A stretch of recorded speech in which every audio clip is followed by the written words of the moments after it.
Hello guys, welcome to video. Today is day 41, season 2 so video. So after there, got the Ice 200 parked here. I don't think that's where he normally parks it, he just sort of parked it there out of the way of the, well taken out of the shed really. Got the Disco, Defender, cattle trailer, the usual. Chickens and chicks, not good about. Usual stuff in the shed. At some point the cows will be coming in, so these will have to be moved out of the shed, either to the farm or into the yard. Obviously the Keenan's going to be used, so she'll be out of the shed anyway. Lawnmower, quad, mini digger. And then here we have Farmer's Son in a different New Holland this time, a T6080 with the John Deere mower on the back. Just pulled that out of the shed for a sec. And then his pride and joy, I guess you could say, parked up next to the sheet trailer. Also, you might have noticed that the New Holland sticker isn't there anymore, and now they've got a Living the Dream sticker. If the camera decides to focus, you can sort of see it there. Same one on the 740. He had two, so he thought he'd put it on the T6080 as well. Ducks knocking about. Rake, baler. Then we have the farmer in the 6920S, the trail forger on the back, and he's just putting that to the back of the shed. Now, there is space down the middle of the shed, so maybe they could fit something, because obviously the mower's going to go in the front, the wrap's going to go in the back, so they could fit something in between the rake and the mower maybe. If not, they'll just fit it in front. But I reckon now they could probably fit possibly a tractor and something else, because obviously it's a trail forager. As you can see, the drawbar is quite long, so you could fit like a quad sort of in the gap there, essentially. But yeah, see how it looks when everything else is in there. T6 and 6616 parked up.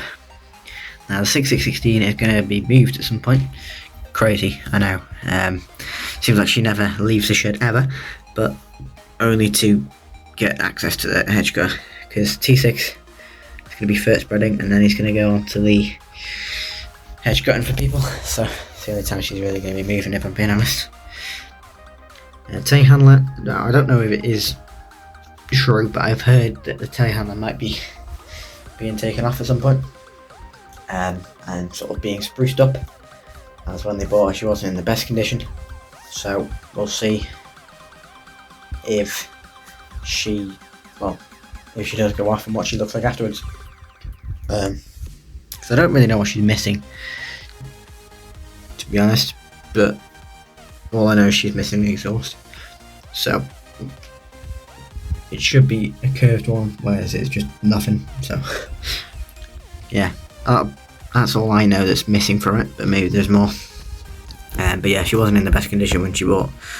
She was bought back in 2023 or 2022, so yeah, it was just in the middle of winter, so it was perfect timing, but it had to do the job. But the farmer says he wants to spruce her up because she's like 2000, early 2000s, like 2004 I think.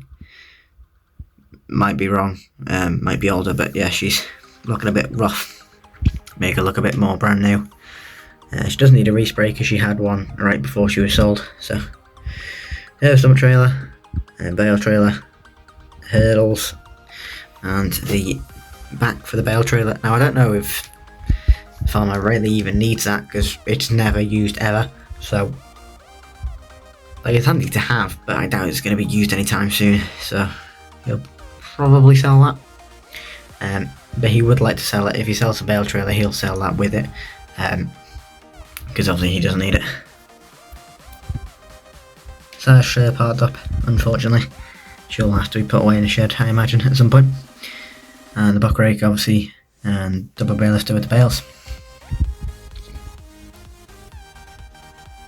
Now here we have an interesting sight, a New Holland I've never ever seen in my life, a T475. It's a little one, and it's got the McHale bale wrapper on the back. You just bring that back after doing a bit of wrapping, so he can, or for himself, so he can bring him in to his yard.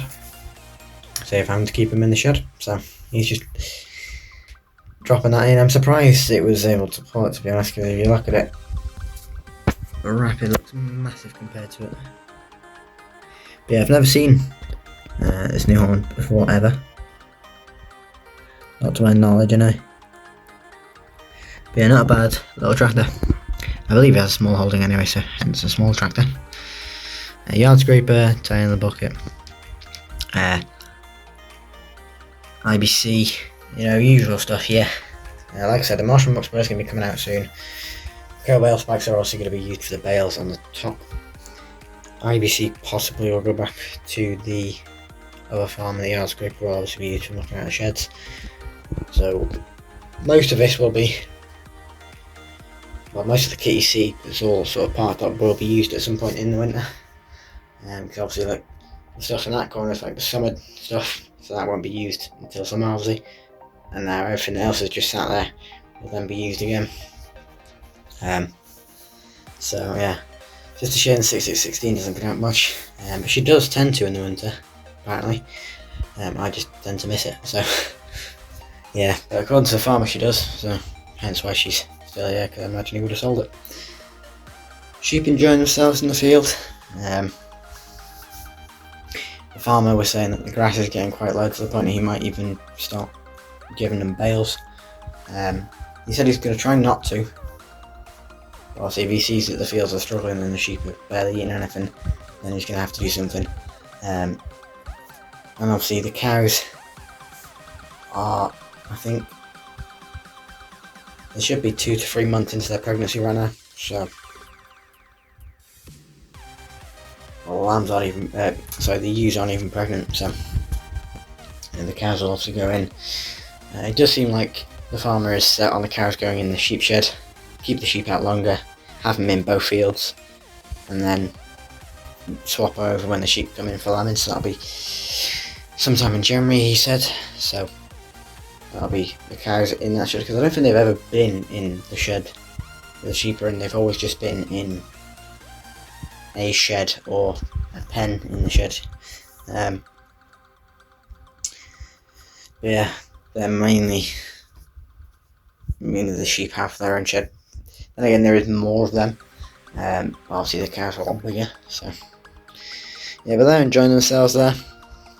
As you can see, even the cows here, a couple of them are just eating the loose silage and around the fence posts where the grass is fresher and long. And there's a couple in the corner here just trying to get a bit of grass.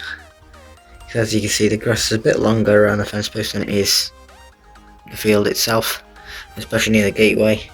As you see, there's barely any grass. That's because all the kit coming in and out. Yeah, the farmer was also thinking of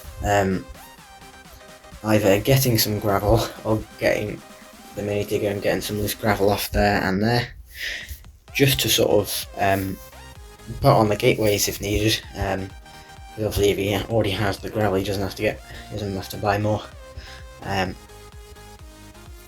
Just in case he needs it for the gravel. Even if it's not for the gateways, it could be for a job. So yeah, I've just been having a couple of chats with the farmer about the future of the farm, but I'm not going to spoil too much. And then here we have a lovely site. We have the local Guinness Scania R7V. Still hasn't got those strobes on, but there you go. With his triple axle low loader. It was quite a big job. Quite a big job on, quite a big load as well. So he has a TM 420S with a bucket on. And he's got the muck grab and pallet tines for it. I believe he's taking that to another dealership or delivering it to a farm, I can't remember. As you see, he's quite close to the cab there. But yeah, he knows what he's doing. And then he has a chassis of a, I want to say a slurry tanker, because you see the pump on the front and obviously the flotations. So yeah, he's taking that from one farm, delivering that to another, who has a tank, and then he's got to deliver that back with the tank, and then he's got to take that to another farm. So he's doing quite a bit. But yeah, so I don't know what tank that is. It's a black chassis, black rims, probably like a slurry cat maybe. Don't think of any black tankers. But yeah, quite an interesting load there. And then we got a disco following behind. Yeah, comment down below if you know what tank goes on that, because I'm trying to think. The black one I know would be a slurry cat. But yeah, so I want to say he's getting more jobs in the winter, but he says it varies. It depends obviously on the weather, because a lot of the farms are up in the hills, meaning that if it's cold and wet and it's icy, he just simply can't get to the farms, so they have to sort of drive the kit down to a flatter level where he can load it on, which obviously some people are like, oh, I'll just do it myself then. So it varies on the weather really, and obviously the Scania can only pull so much, and it's really hilly around the area where most of the farms are, so I doubt he'd be able to make it up, whether it be raining or not. But yeah, the Scania, he puts it to work, and he never fails to keep it clean either. So yeah, super video guys, don't forget to like, comment and subscribe, and bye.